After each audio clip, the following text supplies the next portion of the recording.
afternoon, everyone. This is John Rust on the Radio, the John Rust Show on Freedom 95, broadcasting at 9:50 a.m. and 95.9 FM on your radio dial. The right station for talk, broadcasting all across the beautiful fruited plain of Indiana. Folks, we have a very special show today. I am interviewing JOE VOLK, who is running for Indiana State Senator from Indiana. Welcome to the show, Joe. Thank you. Thank you for having me on your show. I'm JOE VOLK, and I am running for senator. I'm a farmer at Dearborn County, and I farm in Ripley County also. Have a wife. We have 2 daughters, a son, and 3 grandkids. I'm a Christian, small business owner. I'm a retired professional farrier. Always been a lifelong Indiana Hoosier. As a young man, I started my first business when I was age 12. I was in the carriage ride business, fabrication, building trailers, working on pickup trucks. I always said I had more time than I had money when I was younger. So all the money I ever made, I always reinvested it into another business. My whole life, I ran 3 businesses until I retired horseshoeing. It's probably been about 8 years now. 2.5 years ago, I ran in the caucus for politics. And what district is this? This is District 43. And what area is that roughly in southeastern Indiana? So that is Dearborn, Ohio, Switzerland, Jefferson, half of Jennings County, the bottom half, and Scotts County. Okay. So like 5.5 counties. Okay. So it's a big district. It's a very large district. But you are native to that district and you grew up in that district. Correct. I went to high school at Batesville, which is in Ripley County, right next door. I know Jean Lysing. She's a senator right next door to us. And when I got married, I moved on one of our farms in Dearborn County, and I've lived there ever since. Yeah, Jean Lysing was one of the first people I ever donated money to. I was very young at the time when she ran for Congress against, I believe, Lee Hamilton back in the day. Yeah, really? Long time ago. Yeah. Yeah, she goes right to the point when you ask her a question, which I like that rather than sugarcoating it. So. And she's very hardworking too. You know, I see her at events all across the state of Indiana. You know, and she, you know, I'm a chicken farmer. You know, as well. I guess you don't have chickens, but I'm a chicken farmer, and she always comes to the poultry events that the State Poultry Association puts on here in Indiana. And so it's always wonderful to see someone who cares enough to come to see the actual people, you know, helping feed Indiana and America. She is the one they turn to as farming, and her first husband passed away in a combine accident years ago. And when I talked to her before I did the caucus 2.5 years ago, she says, we really need a senator to support our farming industry.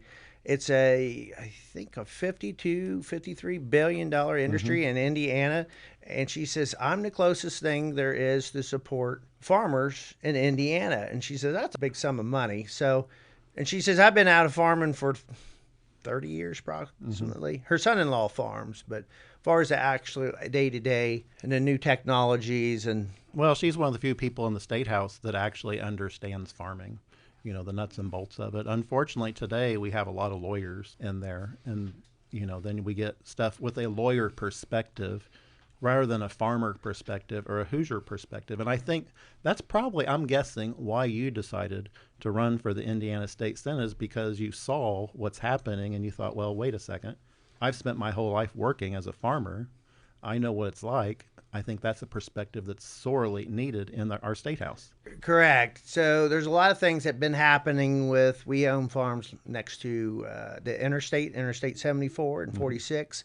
So we've dealt with NDOT, and a lot of the decisions they make, they're not beneficial to the taxpayer.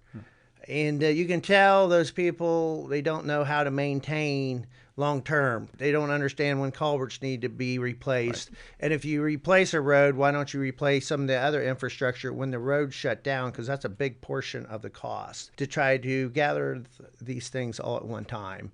Well, folks, he hit the nail on the head there. And I know that sounds, well, he's just talking about culverts. But that's what's missing in Indiana state politics. We have all these politicians who are just in it as a career, and they have lost touch with what's actually going on the ground in their home districts. And it's in Congress, it's in our Senate. It is just something that is running rampant, where career politicians, they've lost touch with Hoosiers. And that's why I think it's refreshing and encouraging for folks like Joe Volk here to actually run for the Senate. Well, yeah, I appreciate that.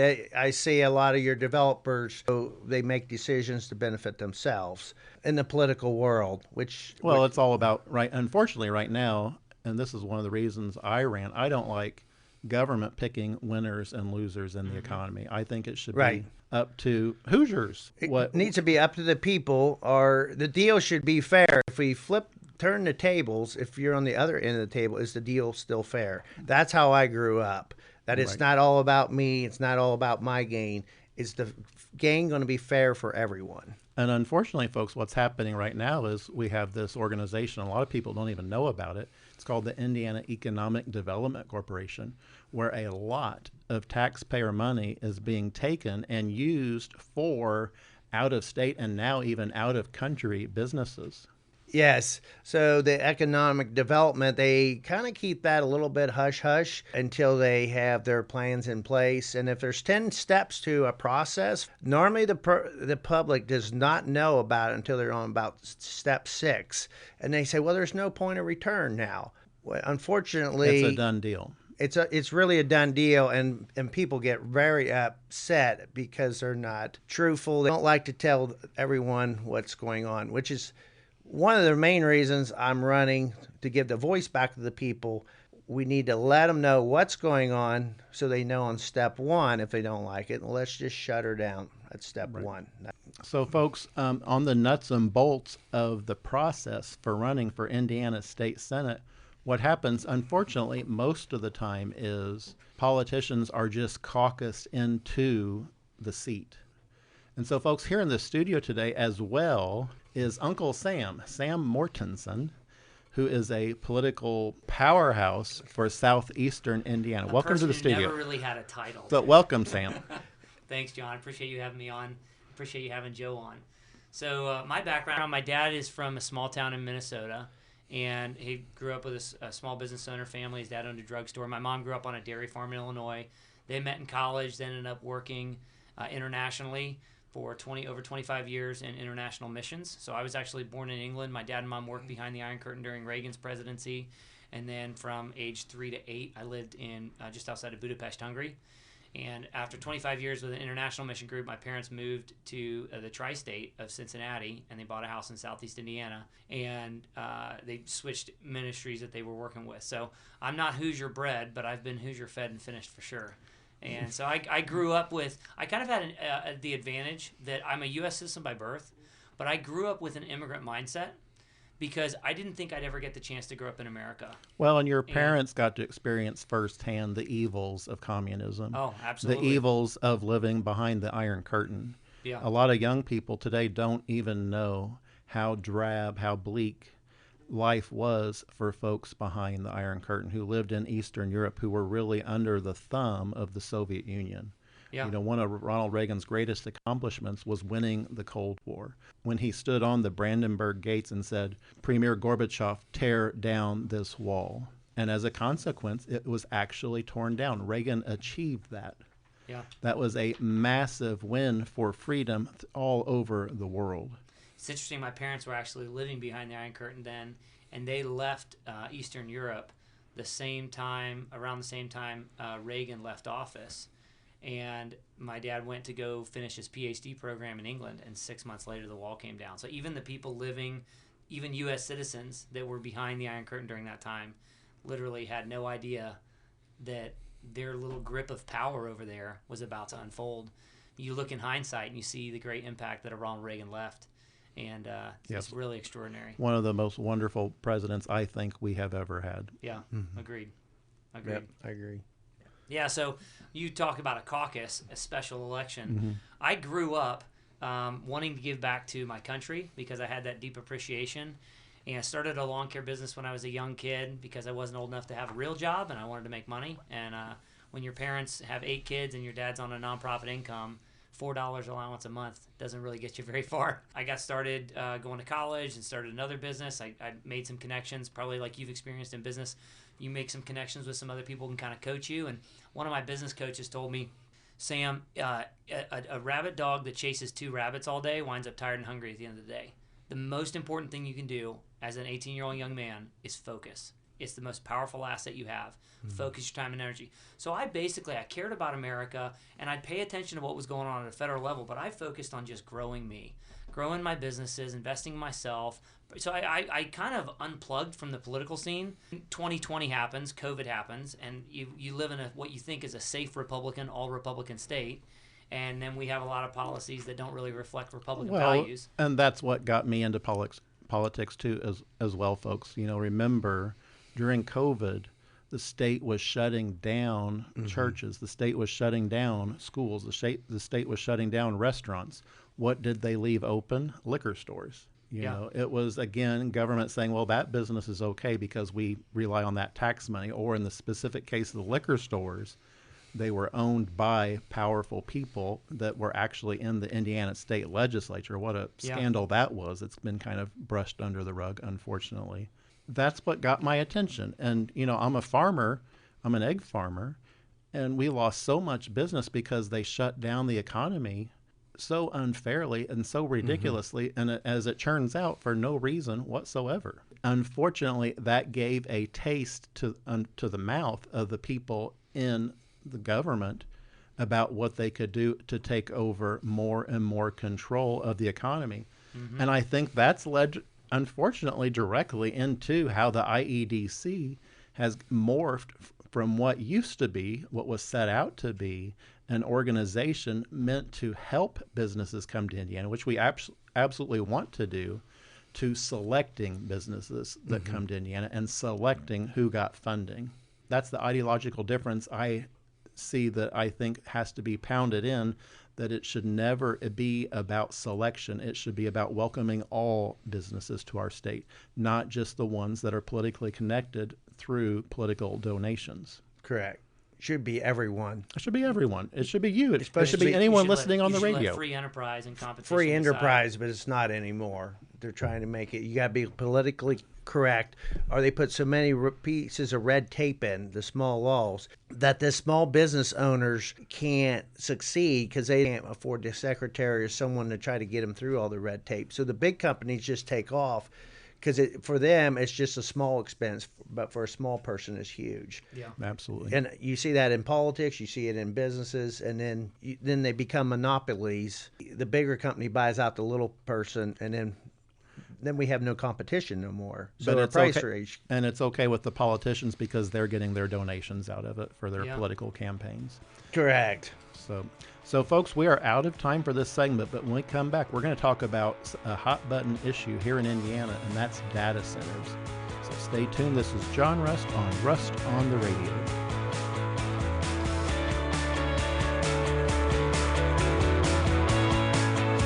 Welcome back, folks. This is John Rust on Rust on the Radio on Freedom 95, broadcasting at 950 AM and 95.9 FM on your radio dial, the right station for talk. So, folks, I'm in the studio today with JOE VOLK, who is running for Indiana State Senate. And before the break, we were talking about the caucus selection system. And one point I want to make is oftentimes many candidates for Indiana State Senate are caucused in by, quote unquote, the party bigwigs without an actual Democratic vote. Correct. So, Sam, do you want to expand on that? So these caucuses, it's a special election. When there's a vacancy, the party gets together. Think of the Republican Party or the Democrat Party as the coaching staff and the players on the field.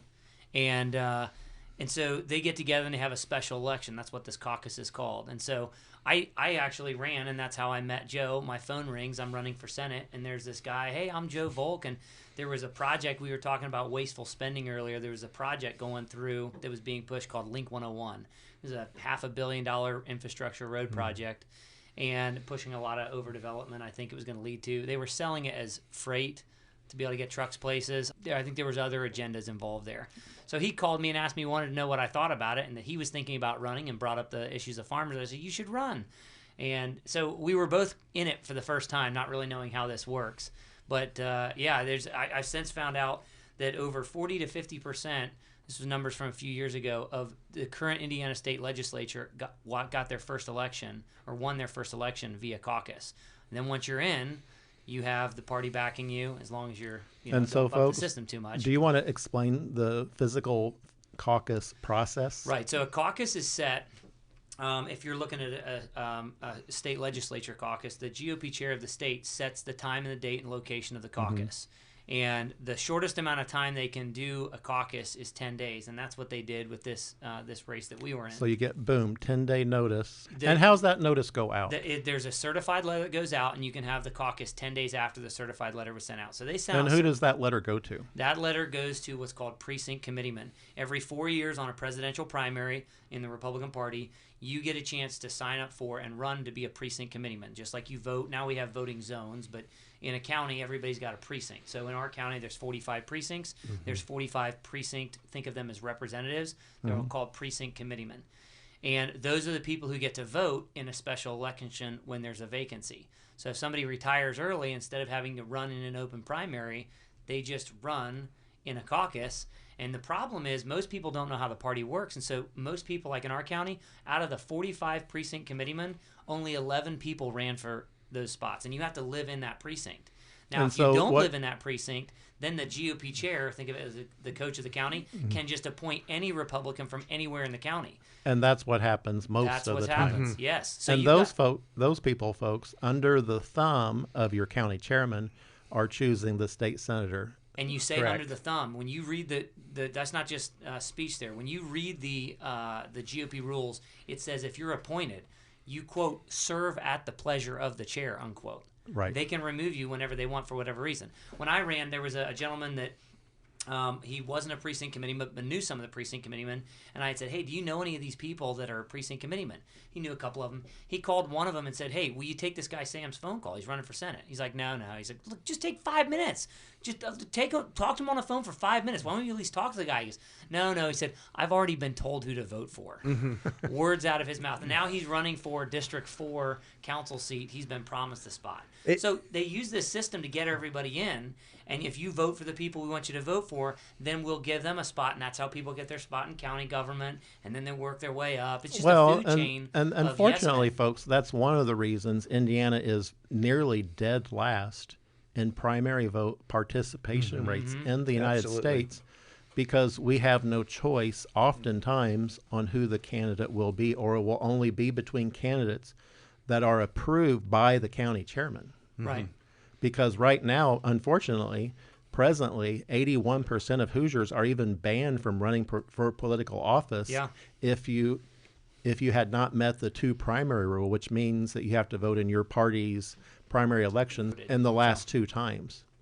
Which I talked to a retired state legislator about that, and he said he had voted no on that when it came across. He said by passing that to the 2 primary rule, they did it in the name of don't let Democrats come over and run as Republicans. No. But they are bringing Democrats in. We got a guy running for re-election in our county. He lost as a Democrat for council in 2014, then ran against the same guy in the primary as a Republican in 2018 and got elected, and then got caucused into commissioner here last year. That law was put in during COVID, folks, and it was because they knew people like me and Joe would be standing up to say, hey, wait a second, what's going on? They passed that 2 primary rule during COVID. They did. To make it harder for people to run for political office, because they knew regular people that worked for a living that decided they wanted to run would be trying to run. So they're like, no. So really, that I call it the Incumbent Protection Act. And if the GOP likes you and you're going to be on their puppet strings, he can sign off and let you in. Yes. Which that's what people really need to know. And there are some good chairmen. There's a lot of good chairmen, I would say, in the are. state of Indiana that will absolutely let you run. Unfortunately, that's just not the case. Unfortunately, we have a lot of people like Jamie Knoll, who's now in jail for theft, who was the Clark County Republican chairman and the 9th District Indiana Republican chairman, who was the boss of all the county chairmen. He's in jail now for outright theft, for over millions of dollars of theft. Wasn't it like 35 or 37 counts charged by the FBI? Yes, right. It was a big case. Wow. You know, it's all about, unfortunately, in politics. You know, folks, when I got involved in this, I thought, oh, they're going to welcome me into the party because I have such I was so naive. I thought I have this great story being a chicken farmer, you know, feeding literally millions of people every day from the Indiana earth. Yeah. what couldn't be a better Republican story? And instead, the Republican Indiana establishment screeched and said, no, no, no, we have to have this party hack as our Indiana senator. That I'm like, I was just blown away by that. You talk about, you go back to the rule that you call it the Incumbent Protection Act. It is true. It seems like everything that whatever they can do to eliminate competition, Republican voters, we don't like DEI. We think that not all kids should get a trophy. You should compete to get a trophy, except for when it comes to how we're running our county, our government. Except for ourselves, right? Except for when it comes to how the establishment wants to run their party, right. Is because it's, hey, we'll pick the winners and losers, and we'll pick who they will and won't let on. And it's whatever they can do to eliminate competition. And it's for the people that are under the take, unfortunately, financially. I'm just speaking realistically. I've heard a lot of that. That's just how it goes. Yeah, when we're at meetings and stuff with the internal party, I broke down the Pledge of Allegiance for them because they say it with great pride, which they should. But republic means the people have the power under a representative. That's the way it's supposed to be. Otherwise, it's a monarchy. And I think it's important to remind the Republican Party that it's not a monarchy. And that's how I've seen it run. That unfortunately describes the Indiana Republican Party today very much. It is a monarchy. It is controlled by these out-of-state, often big money groups. I go back to what Abraham Lincoln said. He said elections belong to the people. It's their decision. Unfortunately, the party of Lincoln in Indiana today would have banned Abraham Lincoln from even running for office because he couldn't have met the two primary rule had he ran for office in Indiana as a Hoosier, had he stayed a Hoosier. Fortunately for him, he that law wasn't in place back then, and he had moved on to another state. But that law, folks, would have kept him, Abraham Lincoln, from running in Indiana as a Republican. That is what a scummy law that is. I also like the Pledge of Allegiance where you have under God first, liberty, then justice. And under God, you got to put God first in the country, because if you replace God with worldly things, which is really easy to do today, everything gets out of sequence. And when I watch the news or hear people, I can't believe what's going on because I'm normally working 2 or 3 different jobs at one time. And God has been taken out of the schools, has been taken out of everything. And that's what keeps our family strong. Right. And they're trying to break that up because it gives the party more power. Yeah. Right. Which is, it disgusts me. I'm running to try to make a difference there. It's pretty simple. We need to get back to our bases, put our country back on its foundation. Yes. Because without being on our foundation, you have nothing. Well, and, I want to make sure young people are excited about being Republicans again. Unfortunately, in the state today, it is very hard, like I just said, to run for office. So in the studio, we have 2 Justins and an Aiden. Hello. So welcome to the studio again, guys. Welcome to the show. It's always as usual. great to be on here. You folks at home, you guys all know me. I'm Justin. I call myself the redneck from down in the hills, in the woods, in the southeast of the state. But home country, familiar territory for us. Oh yeah, for sure. And I don't mean to steal all the thunder for the show, but I do want to take a little bit of credit for actually getting John and Joe connected. As I said, I'm from the southeast, and that encompasses Joe's district. And when I saw that he was running, I didn't know anything about him, so I wanted to know about him. So I reached out to Joe. He called me on the phone. We talked for about a half an hour, had a really good conversation. We ended up meeting a few days later. He brought me some campaign signs that I put out, and I got to thinking some of the things he was saying. It reminded me a lot about John Russ, and what I really liked was when Joe said that the counties are being run like a monarchy instead of a republic, and I knew John would I knew he would love that because it really is. So that's why I called up John. I don't love that, but it's exactly what's going on. Yeah. Right. And I also say it's great to be on here again. My name's Aiden Marietta. I'm with Justin George. We co-host the Neurologic podcast. It's on everywhere you can get it. So if you'd like to listen, we would appreciate it, right? And where is your podcast located at? You can go on Apple Podcasts, Spotify. We're on YouTube now, iHeart, or pretty much anywhere you get your podcasts. Most of you listen to is Apple Podcasts. And we're on Facebook and Instagram as well. And Sam and Joe also equal opportunity here. Any websites you all would like to promote on this show? Yeah, you can follow me on social media, Uncle Sam for Indiana. I'm on most platforms. or have it anywhere but YouTube. So if you want to search at Freedom Father on YouTube or Sam Mortensen, one of those, you can find that information on Time with Uncle Sam. Okay. Yeah, you can find me on Facebook, or we do have a website, a political website. You can find Joe in a field plowing a field. Or you can find me in a field. Or shoeing a horse still, or helping somebody This out morning meeting. I was in a semi, so I got up at 5 o'clock and already been to All Cincinnati great. and back. And so what is your website? VolkForSenate.com, I think is what it is. So Joe folks, Volk for Senate on Facebook if you want to get on there and message him. So, somebody folks, will it get is back at to you. joevolkforsenate.com. So, folks, we're out of time for this segment. When I teased the last segment, I thought we were going to talk about data centers, but we never got around to that yet. So, folks, when we come back, I promise you we're going to talk about the scourge of data centers and how they are driving your electric rates up all across the state of Indiana. This is John Rust on the Radio. We will be right back.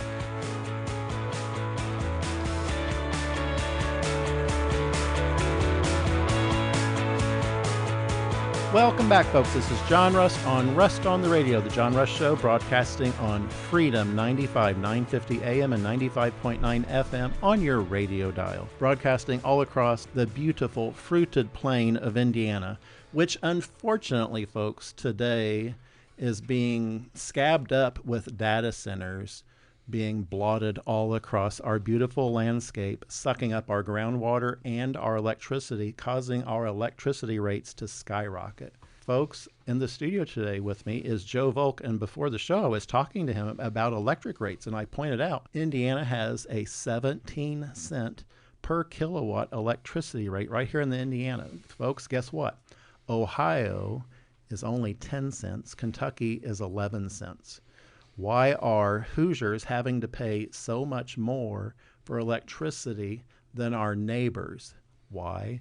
Number one, unfortunately, the establishment GOP has bought into the Green New Deal grift and pushed windmills and solar panels, which sound great in theory, but unfortunately are very expensive. And one thing I'd like to point out, even at 17 cents per kilowatt, when you're relying on those types of energy, that doesn't include what you're paying behind the scenes in terms of subsidies for these windmills, because they all really rely on subsidies from the federal government to even be able to function. And it's really just a subsidy game. It's not a game to produce electricity cheaply. It is a game where the solar panels and windmills are installed, all to collect the subsidy. And unfortunately, that means Hoosiers are paying not only a higher cost for electricity per kilowatt directly through their utility bills, but also indirectly through all these subsidies for this technology, which sounds great. But the reality is, folks, coal plants today are 100% cleaner than they were 30 years ago. Mm-hmm. It is a night and day difference to look at a coal-powered electricity plant today than what it was 30 or 40 years ago. You know, back in the day, yes, they were belching out smoke, and there were legitimate, absolute concerns about pollution. However, with the modern scrubbers that have put in, it really is clean coal today. It is. And if you go look at a coal-powered power plant, you would never know it was actually a coal-powered power plant. You look at them and you think, well, that must be a nuclear power plant, because only steam is coming out of the stacks. You don't see anything black at all coming out of them. What's driving all this, and this is what I want to talk to Joe about, is data centers are exponentially increasing the demand on our energy grid for these tech billionaires. You know, what's going on in these data centers? These data centers in the state of Indiana are mostly by these trillion-dollar corporations, Meta, Google, Oracle, Microsoft. It is just a scheme by these large trillion-dollar corporations to harvest what used to be inexpensive Indiana electricity and Indiana groundwater. I understand that data centers can produce wonderful things. You know, we all need, clouds for our photos, and AI is a growing thing, absolutely. But why would the state be subsidizing these trillion-dollar corporations with Hoosier taxpayer money when they're the ones that are actually just taking from us? It is actually just for the electricity. It is actually just for the water. In my opinion, they should be more taxed, not less taxed. John, what's your thoughts on that? So a lady just sent me this that's fighting a data center. Indiana is funding data centers, $15 billion to put data centers in. Because in our district, I thought, why is there so many data centers all of a sudden going in? It did not make a whole lot of sense to me. And so we've been following it pretty heavy. And then we're not only giving them $15 million, or billion, not million, billion people. And then we're giving them where they don't have to pay taxes on anything that goes in there for 50 years. For 50 years. For 50 years. Unbelievable. All for a political donation behind the scenes, which we may never even know about it, because I know how dark money really works, and I think that's really how this has all come about, is these dark money groups funded by these tech billionaires are really the ones behind pushing the politicians for that. It's not even behind the scenes. All you got to do is a little research, and it's in front of the scenes now, because they're not even bashful anymore. Yeah, they're going right in the front lines, and doing the deals. And all you got to do is open your eyes, and it's right there. So you might ask why we need so much of the data centers. One of my friends is very data savvy. He's from Germany, and he was really on the cutting edge over there. And the one thing that is coming out is Tesla made a human robots that look like humans. His theory was we do not have enough data centers to operate them, because those robots will consume so much energy from data centers to operate. So my scare of it is, if we allow these data centers to come in, are we going to have robots falling behind? They don't want to tell you the whole plan up at the beginning, and to replace human beings. And if we get replaced as our jobs, then the people in power have more power. Goes back to our monarchy. And once they have more power, then us people that live a normal life, we just all became. Well, why should we be slaves to Meta? Why should we be slaves to Amazon? Why should we be slaves to these trillion-dollar corporations? And it's not just being a slave. We're actually the ones funding it through these tax abatements that, like you said, go on for 50 years in many cases now. Correct. Why are we subsidizing, in some cases, our own demise? We are subsidizing. We are. It's 100%. You nailed it. and we're supposed to be happy about it. Folks, this is an issue that is just incredulous to me on how the Indiana GOP has completely lost touch with reality in terms of what is right for Hoosiers. They only see this through what is right for their donor class. Do you think they've really lost touch, or do you think they're only dealing with their reality? I think And they're it's just the dollars for them. I've met so many career politicians, and I had this conversation with Rob Kendall, for instance, on Jim Banks. I think he started out well, but I think what happened was, after a few terms, you get institutionalized into whatever you're in. So, a lot of folks are asking me, John, why aren't you running for state legislature today? I'm like, well, when I run for something, I want to do 2 terms and get out, because I don't want to be institutionalized. And by what I mean by that, folks, is I don't want to start looking at stuff like, well, we have to do what's right for government. I always want to look at how it affects Hoosiers. And I think people that are in a career position over and over and over, and all they're worried about is it being a career politician. Correct. They've lost sight of why they went there in the first place. And I think that happens over and over again. And that's why I personally believe in term limits. No, agreed. I agree 100%. Yeah, you got people that want to be a career politician, and you have people that want to go in to benefit their own business. There's very few of us that will go in to serve as a politician like we're serving the military. I look at it like I wasn't in the military. This is like serving in the military for our people, not for no self-gain. I've been blessed in my life, and John, you've probably been blessed too. Good health, what work we done, it blessed us. It didn't come easy. It was all by hard work. So I feel I need to bless everyone. I bet at an early age. Oh, yeah. Yeah. When did you start actually having to work on the farm? On the farm, well, my stepdad was in the oil business, but he would buy farms that were really junky. like He believed in child slave yeah. labor. His So we children. were cleaning up fence. My parents did too. Trust me. Yeah. Same. It Same. seemed to be the thing, but yeah, you would drive the tractor and you didn't have all these skid loaders and track hoes. Back then, we had an H that had a tricycle front end with a front end loader that just a trip bucket. And I thought that was the most amazing tool I ever had. My son looks at that. He says, Dad, I don't think you did that. He doesn't believe it. I said, that was amazing because before then, everything we had to pick up by hand.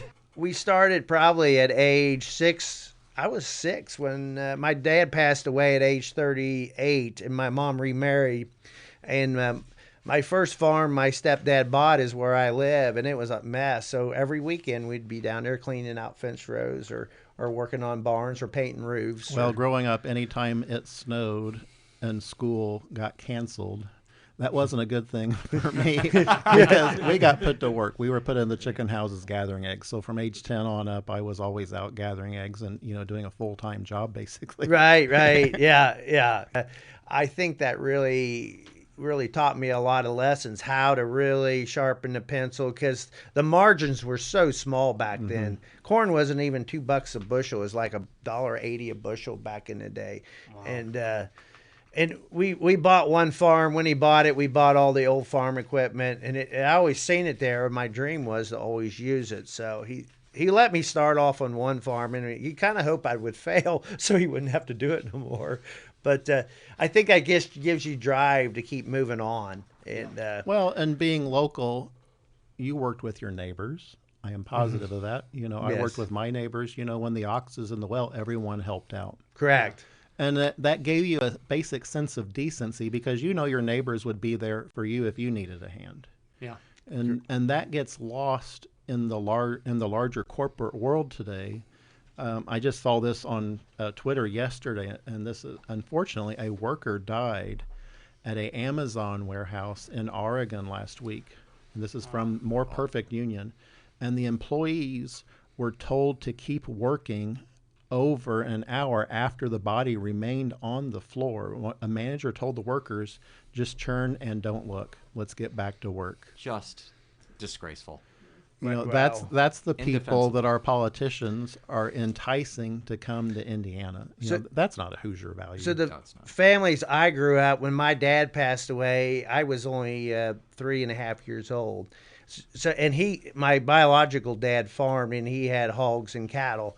But when he passed away in the fall, every neighbor in our town came over and helped harvest. And everybody just gathered, everybody took care of it. And it's still chilling to me that everybody in the community helped out. My mom had 4 kids, and almost everybody in that neighborhood watched me because my dad, she had to drive all the way in the city back in the day. And I just thought that was normal. That's how I grew up. Right. You just help your neighbors out whenever they need it. So, folks, we're running out of time for this segment. When we come back, I want to keep talking about farming just a little bit. I want to talk about John Deere and how they just had to pay a massive settlement because they are at war with their customers, the farmers, over being able to repair the equipment you pay for. So, folks, Correct. we're going to talk about the right to repair when we come back on John Rust on Rust on the Radio. Stay tuned.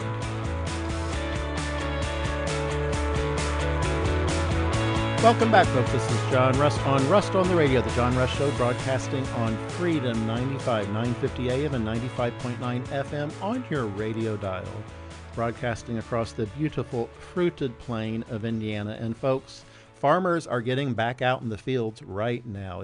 It's a little early. We like to lay wet, so it's a little scary if you go out and plant at the moment because it could snow next week. You never know. We live in Indiana. Yeah, that's right. It'll be 80 today, and air conditioning in the afternoon, heat in the morning. That's how yeah, it goes. right. But it is the ground. It does look good where people's been working it or planting in. So, Right.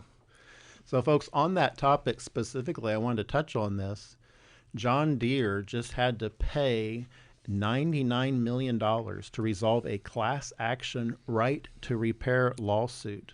The company will also agreed to provide farmers with access to repair materials for 10 years. Finally, a victory for farmers. And this has been a long-standing court fight.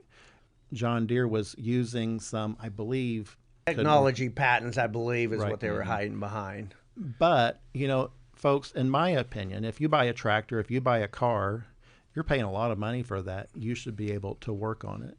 And, for instance, in BMW, they tried this. Unfortunately, there was strong pushback. They had heated seats installed in the car when you bought it, but you could only open that heated seat up by paying a license fee, a subscription service for the heated seats. And the consumer said, no, we're not doing that. And I think they backed down. But unfortunately, that's what we're up against on these large corporations, and specifically like John Deere, where if you bought a tractor and you're out in the field and it's spring planting season or fall harvest and you're right in the thick of it, you couldn't work on your own tractor or your own combine because you had to wait for a licensed John Deere technician to come out into the field at a much higher cost to work on it. Correct. So you would have to wait for a dealer to show up, a mechanic, which the minimum cost typically to show up is $300, and then they're probably roughly $200 an hour. And when they do show up, they crawl in your piece of equipment and hook their laptop up, and they might only be in there 10 minutes, and they reprogram it, and then they would leave. And it's like, well, you didn't even get your wrenches out, because it makes you wonder how much of that was done intentionally behind the scenes just to rack up a bill. I agree 100%, because I was always my own mechanic on all my equipment, my cars, my farm equipment. But this newer John Deere I have, it fell under this law, and it was just mind-blowing that them mechanics never turned a wrench on that piece of equipment yet. And sometimes, folks, they're very simple repairs. It might just involve having to, add some oil, for instance. Correct. But everything has to be, quote unquote, reset by a technician with a key, which a farmer wouldn't have. Or if it sets a code off 3 times, the piece of equipment may not run until you have the tech come out and reset it. Right. Which, there again, is very costly. Something that you should be able to do. It's really costly quickly. financially, and more importantly, especially for farmers at crunch time. If you're right in the thick of it at harvest or planting season, that's when you need that equipment running. And instead, you'd have to be sitting there waiting for a repair technician to come, who knows when. Right. You're going against Mother Nature. So, it's very not comforting when a storm's rolling in and your piece of equipment won't run. We're not talking about a $10,000 piece of equipment. We're talking about $100,000 to $200,000 or more up. And folks, when you're driving your car down the interstate and you're listening to this, hopefully, you're thinking, well, that's for a tractor, but like I said, it's also for a car. Mm-hmm. And that's why I think we need folks like Joe Volk in the Indiana Senate, because we need people that know the real world. Unfortunately, today, that's just lost. I think that's why I love the idea of, citizen legislatures, farmer legislatures. You've worked your whole life feeding America, and you have something to give. Correct. That is how our country was based on. It was supposed to be normal citizens that worked. You go serve a term or two, mm-hmm. and then you go back into the work field. So the idea of getting normal citizens, we know day to day when you make a law or take a law out, how it affects down the road. Not today, everybody wants instant gratification. They can't see down the road the long-term vision. So I think it's great when we get people in there that ran their own business or started it from scratch. So as they have more life experience managing money, doing without to get gain, and just taking care of the people, and I think they have better understanding of trying to get people to work, or if people are on subsidies, how can we get them off of subsidies? Right. Rather than just keep handing them money just so they don't say nothing or so they vote for you. Because you had to work for every dollar you got. Right. And John, you didn't get an IEDC loan, did you? No. John, to one of your points there, I think it's a common belief we all have here that government should have to live the same way we do. Of course. If we have to cut the budget because it's a tight economy, they should. They can't just spend more. Right. And unfortunately, it's reversing today. They're going crazy. Yeah. Yeah, absolutely. And the other thing is, when you go back to a part-time legislature, a citizen legislature like that, How do you have government function that way? Well, you put people in there. You elect people that live the same way you do. They're still running a business, a farm, etc. So I agree with you. That just aren't politically connected enough to get through the caucus system, to get snuck in. And then, unfortunately, the reality is it is very hard to remove any incumbent. Yes. Yeah. You know, they get in and everyone's like, oh, he's such a great guy. He's my local guy. He slaps me on the back when I see him somewhere. But unfortunately, he is beholden to the big donor class in Indianapolis. It is not to the local citizen. And it's even more than that, because sometimes it's not about donations. Some of these people that get into office, they're very well off themselves. They don't need campaign donations, but it's other business connections that they have that it's tied to. So you and I never see that on a campaign finance report. You have to understand people's lives and connections in the small areas to know where the power levers, so to speak, really lie. Well, and in Indiana, all roads point to the Indiana Economic Development Corporation. Yeah. And folks, that is a massive, massive, massive deal. Unfortunately, Governor Braun just yesterday announced that we are subsidizing an Israeli corporation who may not even have to build anything in the state of Indiana, but they're getting a $15 million subsidy from Indiana taxpayers. You know, that money should be for Hoosiers again. That's why if it was up to me, I would just dissolve the IEDC completely and start over with something Yes. I don't blame that was you. fair for everyone, fair for Hoosiers Why do especially. we need one? Why can't we just let free enterprise decide? They like picking winners and losers. IEDC. Scrap the whole thing, though. Why do we need an IDC? Asked, if you were in the state Senate, I'd like to ask you this: would you be open to possibly introducing a right to repair law? I think if whatever you buy, you should have a right to repair whatever you own.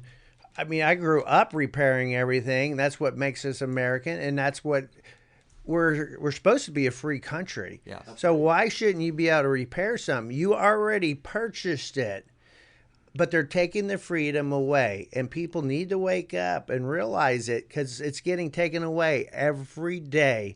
They're full throttle taking it away. God's treated me good. I farm just to give me something to do. I don't need to work anymore. But I feel I need to help protect other people's dreams, because they're working day in and day out. Well, so I figured I'd sacrifice my life to help everyone else hold their freedom. Right. That's the same reason I got into it. My right. family's been so blessed, and I want that for future generations. Unfortunately, you just named it exactly what we're up against in the state of Indiana. It's not the free enterprise system. It's all about who you know. And it shouldn't be that way. It is. In our schools, there's only one contractor that does it, and he's our senator right now. And the guy that was senator, he was business partner, so it was basically a handover. That is sickening. I thought we lived in a free country. People died for our freedom. And when I talked to Jean Lyson years ago, our senator right next door, District 42, we're District 43, she basically talked me and my wife out of doing this. And then I was in my sprayer the next day, and God came over me, tears ran down my eyes. And I thought, people didn't, on D-Day, when they were landing shore, I can't imagine, because they know their life was just about over. I thought, I can surely stand up for people, because they died for our freedom. Right. So that's why I'm here today. That's why I say it's like serving in the military. It's not bells and whistles. I'd rather be working on your engine of your car than this, but someone needs to stand up. And as we said, it's hard to get into this position. You don't really have to have that many qualifications, but people like to throw rocks. They like to be mean. I was a horseshoer. There ain't much more degrading job. You were a chicken farmer. I've done lots of chicken. I'll put the polite term, chicken manure. I've been in plenty of it. Right. So once you're on that level, it's people try to break you down, but they can't really break you down, because you already been in the lowest level. I've been in chicken pits all my life, so I know all about it. Piss and poop, and this is about like farming, like that. But what a cesspool these career politicians are, though. Like I always give the analogy that it's a barrel full of snakes and rats. Mm-hmm. But folks, in all honesty, snakes and rats are honorable, wonderful creatures compared to most career politicians. So here's what happened with the caucus. I had a customer call me from the north side of the county. I go up there, do an estimate for some work. They asked me, "Hey, what else do you do outside of your tree and landscape business?" And I told them about my wife. We just had twins, surprise twins, Reagan and Liberty. So that tells you how I vote. And I care deeply about America, deeply patriotic. I've thought about getting involved in the state legislature. Because if you read the Federalist Papers and you realize there's plenty to complain about at a federal level with the federal government. But when you read the Federalist Papers, you understand that our country was set up to be able to have the states control most of the power. And so what's really lacking in our country today is strong state leadership. If you had stronger, better state leadership, you would box out the federal government on a lot of issues. And so I thought, well, maybe I'll run for state legislature. And I said, I'd heard our previous senator isn't going to be running again. It's going to be open election. So I'm gearing up to maybe run for that. And it's 2 years out. I'm going to start a podcast, start campaigning, long time out. And the lady interrupts me. She goes, "Do you know Randy Maxwell?" And I was like, the name sounds familiar. Do they own like a business or something? She goes, "Yeah, Maxwell Construction." And I said, maybe I've seen their name on a truck or something. Why? She goes, "Oh, he built our house. He's our neighbor." And then the husband changed the topic. Never thought about it. Well, 2 weeks later, there's this caucus. I don't know what a caucus is. It's a special election. And I get a text from a customer that says, "Hey, our senator just resigned. You should run for state senate." So I'm figuring out what's going on. I call the local GOP chair. I said, "Hey, I heard there's a special election. How do you sign up for that?" And he was real vague. He said, "Well, you got to call somebody up at the state." And I said, "Well, do you have their number?" It's online someplace. You have to look it up. So not helpful at all. So I finally get this guy up at the state. I call him, figure out what's going on. Joe and I have never met at this point. And I get his number. I call him. And he said, "Yeah, this is the application to sign up. But you can't sign up until they formally send out the letters for this special election." Well, when can you sign up? Well, the letters are getting sent out Friday. So you can come Friday. And so they send out these certified letters Friday at noon.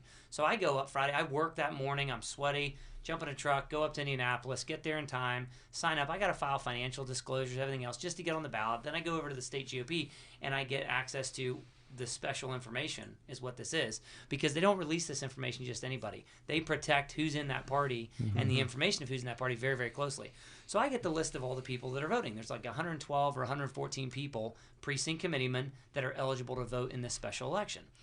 And the day previously, I talked to another senator who, at that point, he's been a senator for over 2 decades, still a senator. And I had heard that this election was going to be in like 10 days. And he said, "What? Sam, I've been a senator for 17 years. I've never heard of a caucus being done 10 days. We're not even in session. That doesn't even make any sense." So the legally shortest period of time you can have a caucus is 10 days. They sent, and that time clock starts from the day the certified letters are sent out. So they sent them out on Friday of Labor Day weekend, so that the certified letters didn't arrive until Tuesday, and then the special election was the very next Tuesday. So they basically took a 10-day race, put it on a timely weekend where most people aren't paying attention because they're paying with family, and they have it 7 days later. And they put it all the way up here. When you look at this map, they put it all the way up here, the farthest away from these other counties. Come to find out, they put it on the same night that the second biggest counties, Jefferson County and Scott County, which have 22 votes and 15 votes collectively, both had local county government meetings. They had like finance meetings and other things. Those have to be posted 30 days in advance for open door laws or sunshine laws, whatever they call that. And so they put it on this date up there. So I start going through the list of people. I'm on my way back from Indianapolis. I call the GOP chair. I see he's one of the guys able to vote. And I call him up. I say, "Hey, Mark, I saw you're one of the, I filled out all the information. I'm on the ballot. I saw you were one of the guys who was able to vote. Wanted to call and see if you'd be open to meeting with me and hearing about why I ran, etc." And he said, "No, Sam, I don't think I would." See, what happened is we all got together the other night. And of course, we had a caucus. Our clerk resigned, and we had the caucus new clerk. And we all pretty much got together and decided that Randy, he's going to be the one that gets it, and that's how it's going to be. And so you've done enough in sales, John. You just hang up the phone, you go to the next person. Right. And so, come to find out, this other senator I talked to, he said, Sam, I've seen people get into the state legislature through these special elections. He said, with as few as the teens voting for them or getting them in. Right. Because you only have to win 50% plus one of whoever shows up. Right. And he told me, this is Thursday before Friday before I signed up. He said, Sam, if you have a 40% voter turnout, you got a really good turnout. We had a 71% voter turnout, which was 80 people, which 40 people. I only picked up 5 votes in my county. Most of my county, I come to find out, was appointed. And like I said earlier, if you're appointed, you, quote, serve at the pleasure of the chair, and they can remove you whenever they want for whatever reason. Right. And so knowing the votes, even with 71% voter turnout, and over 25% of the vote required to get Randy elected was either related to him or worked for him, best we could tell. Yeah, with 71% voter turnout, 80 people showed up to the caucus. All they needed was the 40 votes that they had from that county. And if it was a tie, the GOP chair, who decided when and where the caucus was going to be held, gets to cast the tie-breaking vote. So that night, one of the first phone calls I made to that guy who's my GOP chair, I'm like, how in the world have you already decided? You're 45 votes out of 114 or 112. You're not 50% plus one. But when they control 40 of them, right. Then you can basically decide whatever you want. So effectively, and that's when I did my first podcast on, it's on YouTube, March 1st of 2024. Basically, 6 people decided who the senator was going to be to represent 131,000 people over 5.5 counties. Wow. And that's the power of these special elections and the Republican control. And that happens all across the state. I believe that's how a majority of state Senate races are actually determined, folks, is in a similar system just like that. That's how it's done. And Sam, I have a question. One back thing to what John was talking about, John. When you get back to, you talk about the Incumbent Protection Act, what's interesting is how many people are getting in at a county level on that system. So when you put everybody in office in the county level, and then you put your state rep or your state senator in, or your congressman or senator, whoever else, if they ever do get a primary, guess who comes out and supports the incumbent? Everybody in county government. Why? Because, like what your point was, Aiden, it's a big club and you ain't in it, is basically how the grassroots are. So, folks, that's why I have one last question, and I may be wrong, and John, we can take this out if I am, but isn't Randy Maxwell a good friend of Chip Perfect, the previous? They're business partners. That's what I thought. So how is it that Chip Perfect and Randy Maxwell was business partners, and then it just so happens to be that Randy Maxwell just kind of selected as to be Chip Perfect's successor? Because that's what I thought when I first as met. a kid, Randy wanted to be in. I've met Randy. He's a super nice dude, nice family. I enjoy talking with him. That's where people have coined it for me that I'm just this negative person spreading negative or something. We got to be able, if we're going to fix our state, and I think you would agree with this, John. You've run big businesses. If you got a problem, I don't care who caused the problem. We got to talk about the problem so that we can cause a solution. Sunshine is always the best disinfectant. You have to speak the truth and shame the devil, and that's what everyone in this show has done today. But folks, we are out of time. But I want to thank you all so much for coming in. Thank you, John. Thanks for having us. And I'm going to close. And I'm going to close with my father's favorite Bible verse, Psalm 118, verse 24. This is the day the Lord has made. Let us rejoice and be glad in it. Folks, I will see you all again next week on the radio.